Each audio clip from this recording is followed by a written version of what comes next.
Shalom.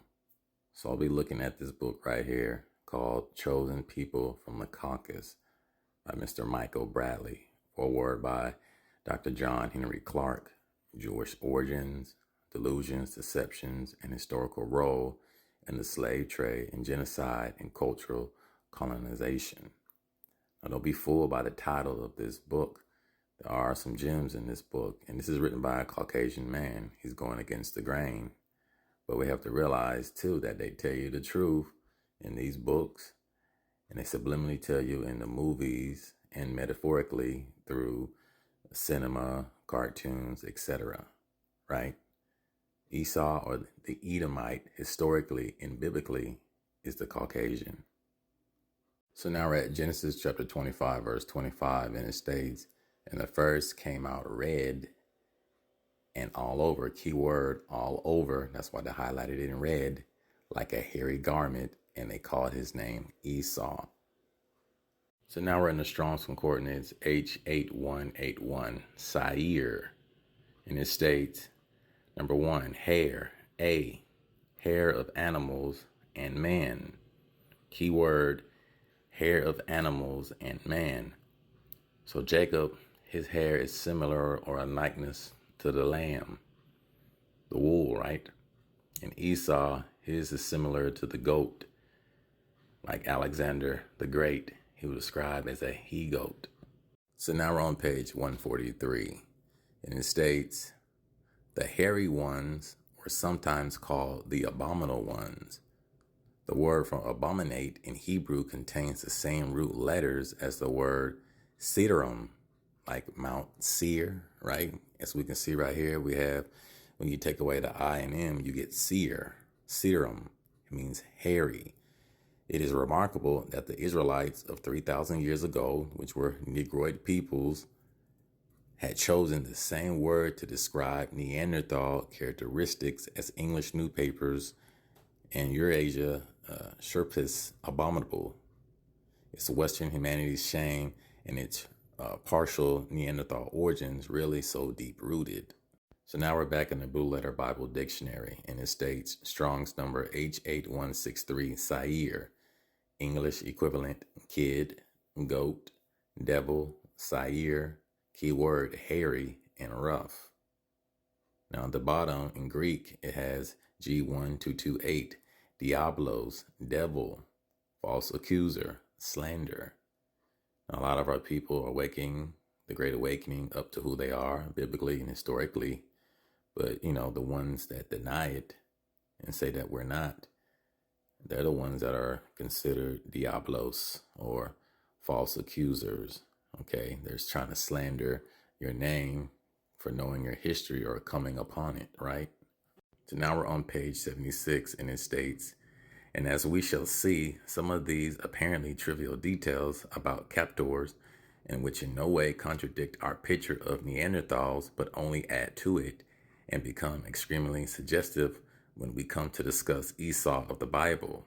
I have placed Esau in quotes in the last sentence because most people naturally think that Esau was an isolated throwback born of Isaac. The Old Testament purposely gives that impression. But the truth of the matter is that the Israelites were quite literally plagued with offspring like Esau. They are referred to as the hairy ones. There's that word again, hairy ones, in the Bible. And according to rabbinical traditions, they were numerous enough to contest Jacob or Jacob's leadership of the Hebrew clans. Now we're going to read the top of the paragraph, and it states, "They could speak a primitive language. Some Soviet scientists have maintained that Neanderthals, aka Edomites, might have not been able to speak at all because the structure of their neck vertebrae impinged upon potential larynx development.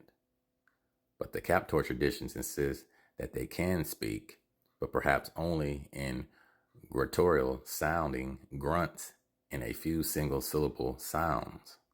Now, where have we heard that before?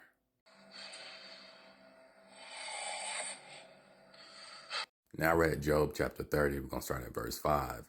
"They were driven forth from among men, and they cried after them as after a thief, to dwell in the cliffs of the valleys, and in caves, I repeat, in caves of the earth, and in the rocks. Among the bushes they brayed, keyword braid. Under the nettles they were gathered together. They were the children of fools, yea, children of base men, meaning what? The base men. They were viler than the earth. So now we're back at the book, The Chosen People from the Caucasus, and it states, the Israelites, aka the Negroes, made every effort to exterminate these numerous hairy ones, aka Neanderthals, or the Caucasians, or Edomites, according to the scripture. Among them, Esau's, who were very frequently born to Hebrew mothers. They were exterminated. They were called the scapegoats. Now we're on page 139, and it states, indeed, the commentators bear out this interpretation when they tell us that Jacob or Jacob counterfeited the voice of Esau by growling from deep within his throat. So I wanted to highlight that right there. So now we're at the Cambridge Dictionary, and it states, bray, to make the loud noise typically of a donkey, equals an animal like a small horse with long ears. The mules suddenly started braying, to make a loud, unpleasant noise. Okay, so they're letting you know that the descendants of the Caucasians, Edomites, or Neanderthals didn't have any speech. They had to learn it from the indigenous or aboriginal peoples they were around. So now we're back at page 143. The hairy ones were sometimes called abominable ones. The word for abominate in Hebrew contains the same root letters as the word serum, meaning what? Hairy. Okay? So right here we have the movie Harry, Harry, and the Hendersons, meaning what? Harry and the Andersons. Because subliminally they're letting you know that this is their antecedent.